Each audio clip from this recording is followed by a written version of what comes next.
Hello दोस्तों, SPB study point पे आप सबका स्वागत है।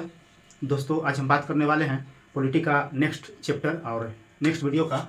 इसमें होगा विधानसभा। इससे पहले विधानसभा जो आपका राज्य का राज्यपाल होते हैं, राज्य का मुख्यमंत्री होते हैं, जो मुख्य रूप से आपका जो राज्य की कार्यपालिका का अंग होते हैं।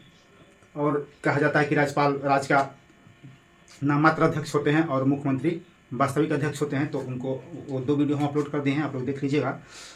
उसके बाद आप देखिएगा विधानसभा विधान परिषद और ये जो विधायिका का पार्ट्स है, विधानसभा विधान परिषद विधायिका के पार्ट्स हैं। तो इससे पहले हम लोग देखते हैं विधानसभा को।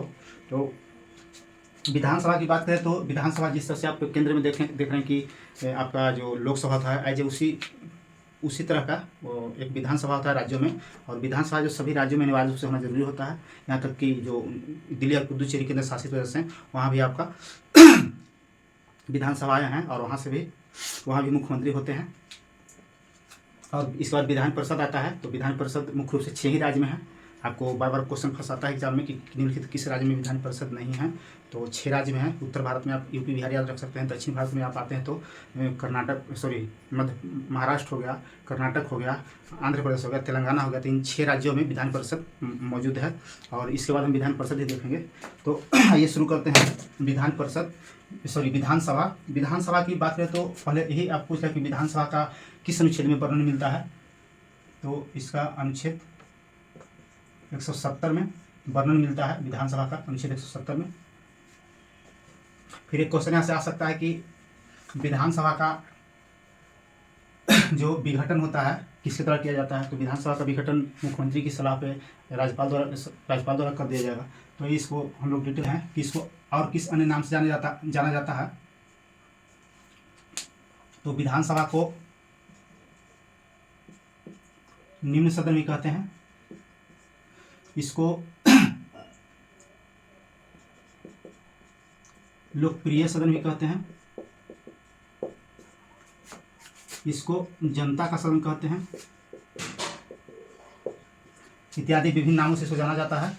और ये अगर हम विधान परिषद में जाएंगे तो उसको उच्च सदन कहेंगे। वो विशेषज्ञों का सदन हो जाएगा।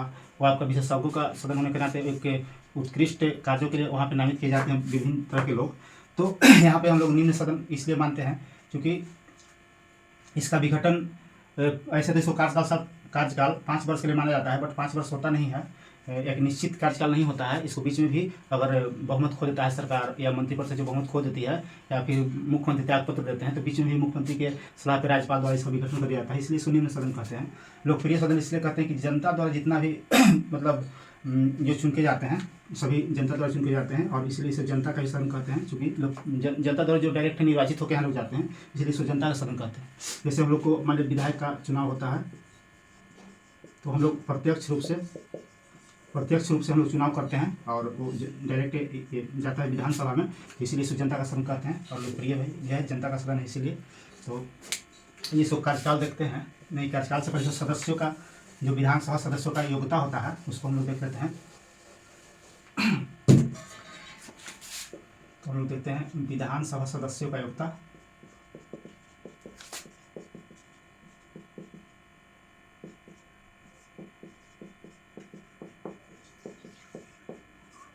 योग्यता इसमें ये 3-4 पॉइंट देख लेते हैं। आपका पहला पॉइंट होगा इसमें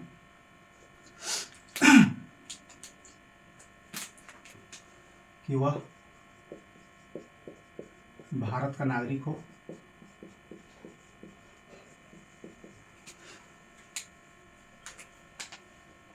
नेक्स्ट होगा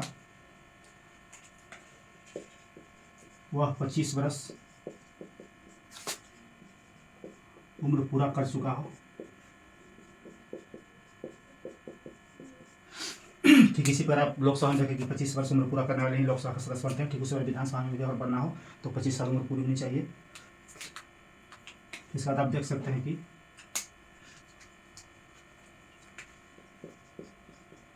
पागल या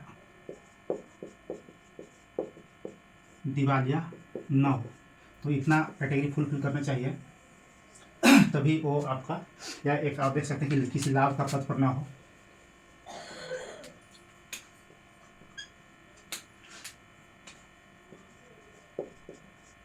किसी लाभ के पद पर न हो, यानी कि सरकारी जॉब में नहीं होना चाहिए। तो इतना आप मोटा मोटा याद रखिएगा कि जो विधानसभा सदस्य बनेंगे उनकी इतनी योग्यता होनी चाहिए तो वो विधानसभा सदस्य बनने लायक हैं, यानी कि विधायक में चुनाव लड़ने लायक है। और विधायक में चुनाव लड़ते हैं, जीतते हैं नहीं जीते तो जनता पर डिपेंड करता है कि किस तरह का मतलब पिछला टाइम में उनका किस तरह छवि था। और अब जब नेता बने हैं तो विधायक बने हैं, विधायक का टिकट लेकर आए हैं चुनाव वोट मांगने, तो उनको हम किस तरह से मतलब वोटिंग करेंगे। तो इतना इनका कैटेगरी इनका फुलफिल करना चाहिए तब वो सदस्य विधानसभा का सदस्य बनने के लिए चुनाव लड़ सकते हैं। वह भारत का नागरिक हो, 25 वर्ष आयु पूरा कर चुका हो, पागल या दिवालिया ना हो, मतलब मानसिक रूप से स्वस्थ होना चाहिए। दिवालिया मतलब बैंक में से जो लोन लेकर के फ्रॉडगिरी का काम करता है ऐसा नहीं होना चाहिए, किसी लाभ के पद पे नहीं होना चाहिए। तो आइए अब देखते हैं विधानसभा की संरचना, सीटों का संरचना।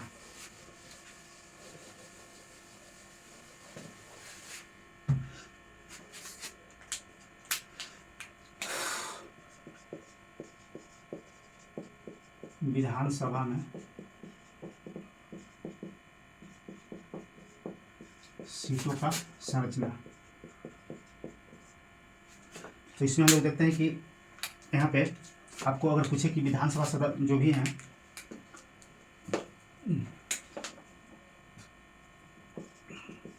विधानसभा, जितने भी विधानसभा राज्यों में हमारे अभी 28 राज्य हैं, तो 28 राज्य विधानसभा है। और 2 केंद्र शासित प्रदेश में भी है जो संघ शासित प्रदेश करते हैं।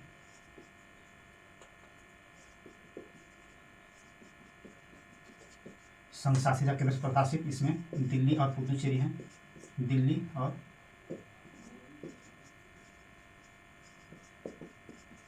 पुदुचेरी ये दो संघ शासित प्रदेश हैं जहाँ पे आपका विधानसभा अस्तित्व में है और 28 राज्यों में अस्तित्व में है। तो इस सीटों की बात करें तो अगर पूछता है कि विधानसभा में अधिकतम कितनी सीट होगी, अधिकतम और न्यूनतम पूछता है।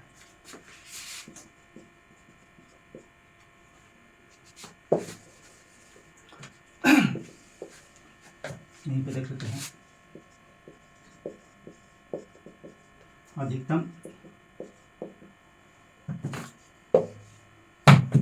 अधिकतम सीटों की संख्या कितनी होगी। ये आपको मोस्ट इम्पोर्टेंट है, बहुत ही तो ये आपको कम टफ क्वेश्चन माना जाता है कि हर एक एग्जाम में जब पूछ दिया जाएगा तो बहुत लोग गलती करते हैं। और आपका यहाँ से क्वेश्चन बिहार लोगों ने पूछा हुआ है 2440 का जो मेंस हुआ था उसमें पूछा हुआ क्वेश्चन को हम बताएंगे। तो अधिकतम सीटों की संख्या की बात करें तो आपको पता होगा कि एक 1971 में जनगणना हुई थी और 1971 के जनगणना के आधार पर ही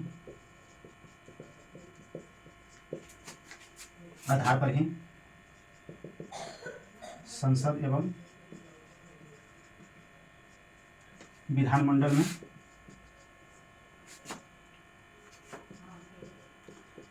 जनसंख्या के आधार मानकर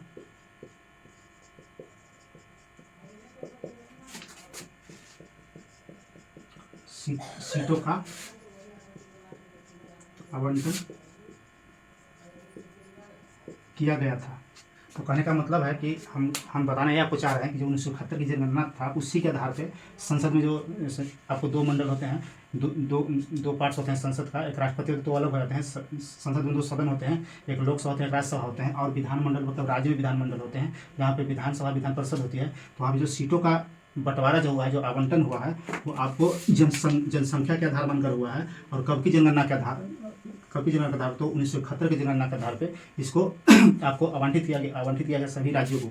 इसीलिए आप लोग देखते होंगे कि जो उत्तर प्रदेश यहाँ सर्वाधिक सीटों की संख्या है और सबसे कम में तो अपवाद में आपको 3 राज्य हो जाते हैं। जैसे सबसे कम तो है जैसे 60 गो, मगर 60 गो से भी कम है जैसे गोवा है, मिजोरम है और सिक्किम है। यहाँ पे 40 सीट है, यह है। तो अपवाद में कम है, कम से कम 60 होनी चाहिए। तो मैं इसी जनसंख्या के आधार पर ही सीटों का आवंटन किया गया है। तो आपको यही क्वेश्चन पूछता है कि विधानसभा विधान परिषद में या संसद में जो भी लोकसभा या राज्यसभा है वहाँ पे सीटों का आवंटन किस आधार पर किया गया है, क्षेत्रफल के आधार पर किया गया है या जनसंख्या के आधार पर किया गया है या शिक्षा के आधार पर किया गया है या इनमें से सभी के आधार पर किया गया है। तो यहाँ पे जनसंख्या आधार माना गया है। 1971 की जनगणना के आधार पर ही जिसकी जितनी आबादी थी उतनी उसको जिसका जितना जनसंख्या था उसको उसी आधार पर सीटों का आवंटन किया गया है। और ये बहुत इंपॉर्टेंट क्वेश्चन है, इसको याद रखिएगा। और 2026 तक कोई फेरबदल नहीं होगा। 2026 तक 84वां संविधान संशोधन के तहत यह किया गया कि 2026 तक कोई फेरबदल इसमें आप नहीं कर सकते हैं। तो 26 तक सीमित 26 तक मतलब एक लिमिट कर दिया गया कि 26 तक इसमें कोई हेरफेर नहीं कर सकते। जितना जितना सीट उतना रहेगा, 26 के बाद ही बदलाव सीटों में होगा। जिसकी जितनी आबादी होगी उसी हिसाब से फिर जनसंख्या का आधार पर दिया जाएगा। और ये हम बहुत लंबा खींच लिए हैं, हमको बताना कुछ और था, आप लोग बता दिए कुछ और इसलिए बता दें तो ध्यान रखिएगा क्योंकि इंपॉर्टेंट क्वेश्चन है ये सब। तो अधिकतम सीटों की संख्या की बात करें तो आपको हो जाएगा किसी भी राज्य में अगर विधानसभा है तो वहाँ अधिकतम सीटों की संख्या 500 होगा। और कम से कम बात करें, कम से कम कितनी चाहिए, तो कम से कम आपको 60 होनी चाहिए, 60 सदस्य होनी चाहिए। मगर कुछ यहाँ अपवाद है, जैसे 60 से भी कम है सीट, जिसमें है आपका गोवा, मिजोरम,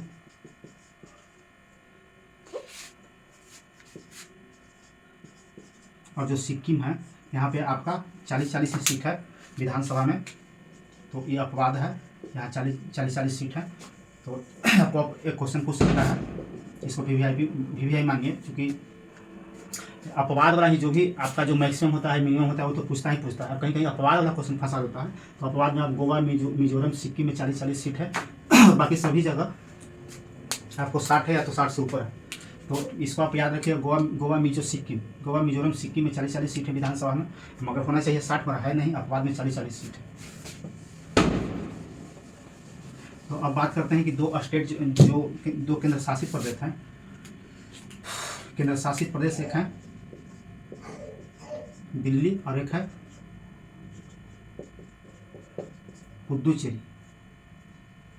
पुदुचेरी, जहाँ पे विधानसभा अस्तित्व में है। और यहाँ से अगर बात करें तो कितना विधानसभा में सीट है, तो यहाँ पे आप याद रख सकते हैं कि 70 सीट दिल्ली में है और 30 गो सीट आपको पुदुचेरी में है। तो ये भी इंपॉर्टेंट है, आप इसको याद रख सकते हैं कि किस केंद्र शासित प्रदेश में विधानसभाएं हैं, तो दिल्ली और पुदुचेरी में है। और पूछा है कि पुदुचेरी में कितना विधानसभा सीट है, तो आपका 30 है। यहाँ भी अपवाद है, जो होना चाहिए 60 में है 30। तो उम्मीद करते हैं कि यहाँ तक आप समझ गए होंगे। और सबसे अधिक उत्तर प्रदेश की विधानसभा सीट है, और ठीक उसी प्रकार राज्यसभा में सबसे ज़्यादा उत्तर प्रदेश का सीट है। वर्तमान बिहार की बात करें कि बिहार में विधानसभा सीट कितनी है, तो बिहार में आपको 243 सीट है, बिहार विधानसभा में 43 सीट है। तो आइए अब इसको देख। अब एक क्वेश्चन आता है विधानसभा अध्यक्ष को तो उपाध्यक्ष कौन होता है, तो विधानसभा अध्यक्ष और उपाध्यक्ष। तो जो अध्यक्ष होते हैं, आपको यहाँ इंपॉर्टेंट बात बता दें कि जो देश में सिर्फ राज्यसभा है, इसी का जो सदस्य होता है, सॉरी इसी का जो अध्यक्ष होता है, जो गैर सदस्य होता है, इसी का जो अध्यक्ष होते हैं जो गैर सदस्य होते हैं। और बाकी जितने भी, मान लीजिए कि केंद्र में और बच गया लोकसभा, दूसरा बच गया आपको अगर विधानमंडल आते हैं राज्यों में तो विधानसभा, और तीसरा हो गया विधान परिषद। तो ये जो तीन सदस्य होते हैं, सॉरी 3 जो सदन है, केंद्र में लोकसभा है, राज्य में विधानसभा है, फिर राज्य में विधान परिषद है। तो यहाँ जितने भी अध्यक्ष या उपाध्यक्ष होते हैं, आपको इसी में से आपको जो सदस्य होते हैं इसी का सदस्य बनते हैं। जैसे आपको ओम बिरला का नाम सुने होंगे, जो अभी लोकसभा अध्यक्ष हैं, जो आपका संसद सदस्य हैं, लोकसभा के सदस्य हैं। सिर्फ यहाँ पे जो अध्यक्ष होते हैं राज्यसभा का अध्यक्ष होता है जो गैर सदस्य होता है, गैर सदस्य होते हैं। चूँकि उपराष्ट्रपति होते हैं, उपराष्ट्रपति राज्यसभा के अध्यक्ष होते हैं, और वो किसी राज्यसभा में लोकसभा सदन होते हैं, और राज्यसभा का उनका सदस्य बनने का योग्यता होनी चाहिए, बट वो सदस्य नहीं होते हैं, गैर सदस्य होते हैं। तो ये यूपीएससी एग्जाम में पूछा गया कि किस सदन का अध्यक्ष गैर सदस्य होता है, तो आपको राज्यसभा का, और लोकसभा, विधानसभा, विधान परिषद का सदस्य उसी में से होते हुए सदस्य वही बनते हैं जो वरिष्ठ होते हैं। तो अब अध्यक्ष बारे में बोलता है कि विधानसभा के सभी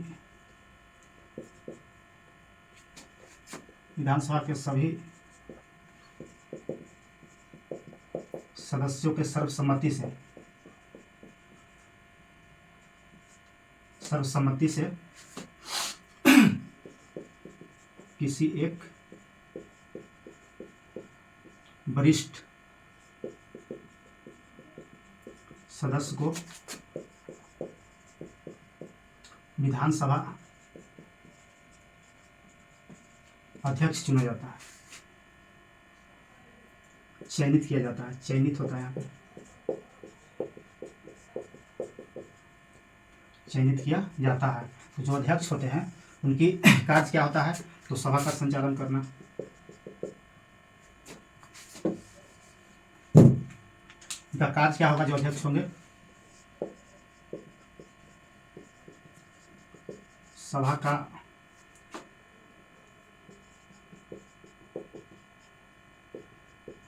संचालन करना, विधान सभा मतलब विधानसभा, सभा का अध्यक्षता करना, और इन्हीं का शक्ति होता है कोई भी बिल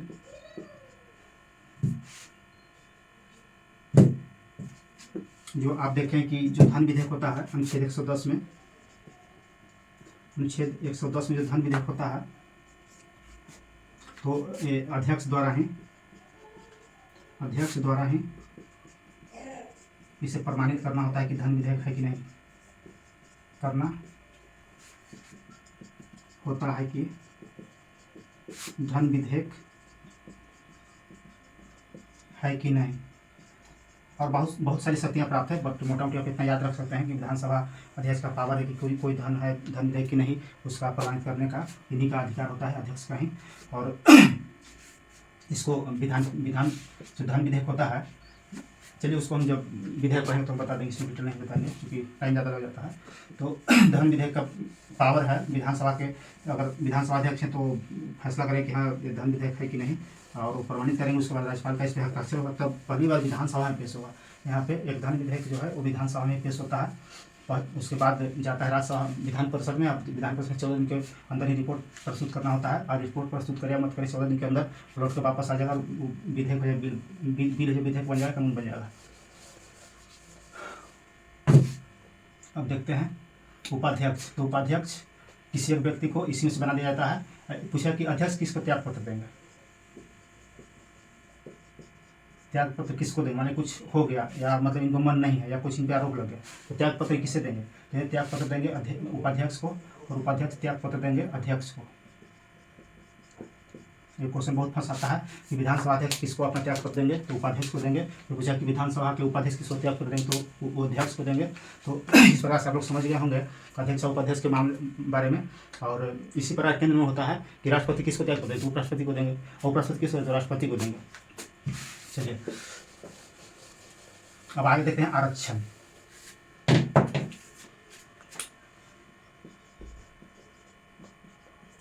विधानसभा में आरक्षण, तो जो विधानसभा में आरक्षण आपका होता है, तो आप एक नाम सुने होंगे, एक आप नाम सुने होंगे अनुच्छेद 332, और एक और नाम सुने होंगे अनुच्छेद 333। अनुच्छेद 332 कहता है कि राज्य विधानसभा में एससी और एसटी समुदाय के लिए, जो कि एससी अनुसूचित जाति और अनुसूचित जनजाति के लोग हैं, एससी एसटी के लिए सीटों का आरक्षण की व्यवस्था की गई है, जो सभी राज्यों में होनी चाहिए। और अनुच्छेद 333 कहता है कि राज्य विधानसभा में, या इसको इस तरह समझ सकते हैं कि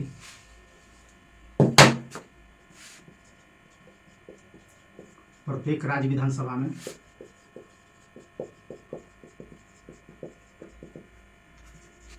एक, यहाँ एक लिखे हैं, एक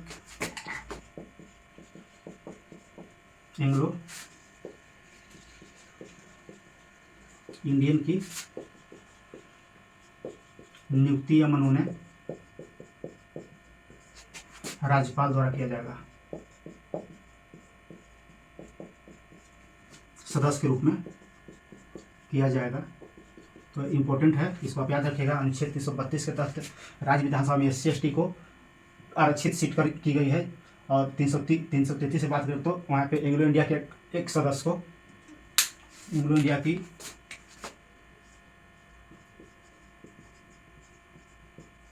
एक सदस्य को नियुक्ति एवं मनोनयन राज्यपाल द्वारा किया जाएगा, इसका प्रावधान किया गया है। तो एंग्लो इंडिया में एक ही एंग्लो इंडिया का विधानसभा में 333 के तहत राज्यपाल द्वारा इसको मनोनीत किया जाएगा।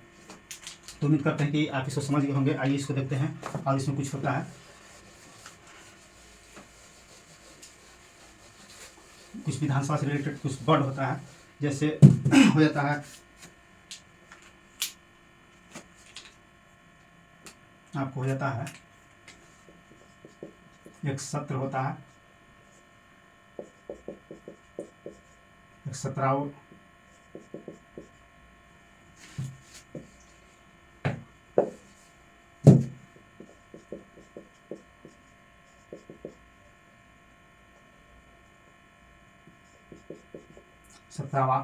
शाम होता है, और एक विघटन होता है, और एक कोर्रम होता है। और इसी को समझते हैं बारी बारी से। तो विधानसभा सत्र मतलब बैठक होता है, मतलब दो बैठक के बीच 6 माह का अंतर होनी चाहिए, या वर्ष में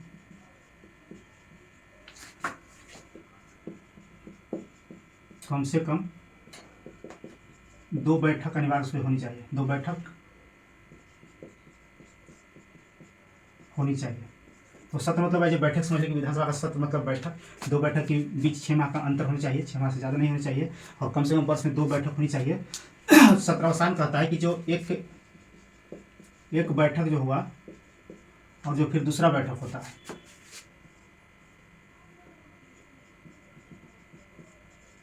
या द्वितीय बैठक आप कह सकते हैं। जो प्रथम बैठक हुई और एक द्वितीय बैठक, इसी के बीच का जो समय अंतराल होता है,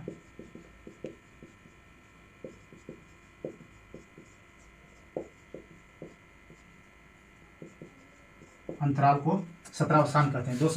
जब 2 बैठक होता है, 2 सत्र के बीच का जो समय का अंतराल होता है सत्रावसान कहते हैं। और विघटन हम देखते हैं कि कई कंडीशन होता है विघटन का, जैसे कि 356 के तहत राष्ट्रपति शासन लग जाए राज्य में,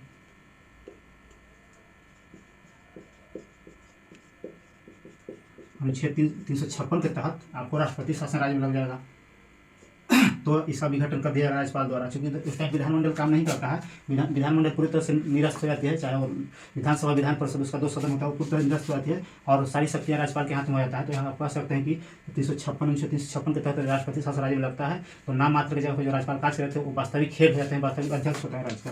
तो 356 राष्ट्रपति शासन के दौरान विघटन हो सकता है राज्यपाल द्वारा, या तो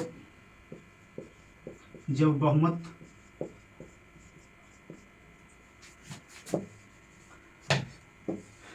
जब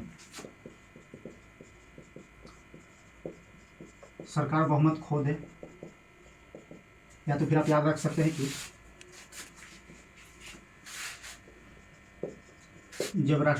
जब CM चीफ मिनिस्टर त्यागपत्र देता है, उस टाइम भी आप विधानसभा का विघटन हो जाता है। तो कह सकते हैं कि जब राज्यपाल चाहे तो राष्ट्रपति शासन के टाइम भी इसको आपको जो राष्ट्रपति शासन जब लग जाता है 356 के तहत, उस टाइम भी इसको विघटन कर सकते हैं विधानसभा को। सरकार बहुमत खो देती है तो मुख्यमंत्री के सलाह पे विघटन कर देते हैं, और जब CM त्याग कर देता है तो फिर विघटन कर देते हैं। और एक होता है कोरम को सीधा ऐसे समझ कि 1/10 सदस्य अगर उपस्थित है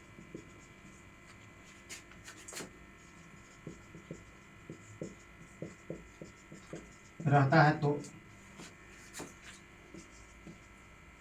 जो बैठक होता है या सत्र जो होता है, तो बैठक को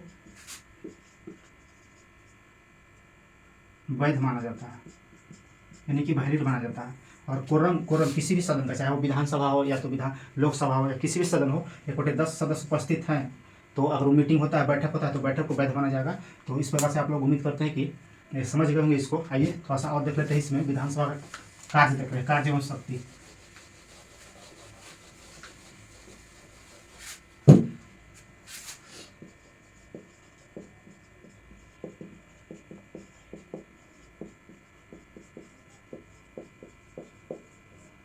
कार्य एवं शक्ति पॉइंट वाइज 2-3 देख लेते हैं, ज़्यादा डिटेल नहीं बताएंगे क्योंकि वीडियो लंबा हो जाएगा।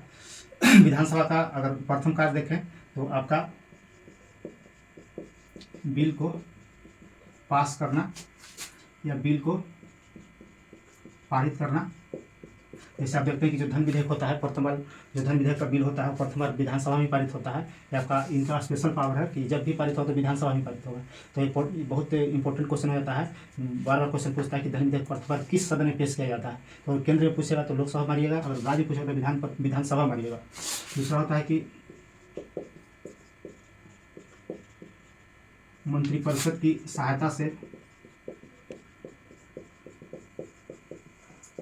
राज्य के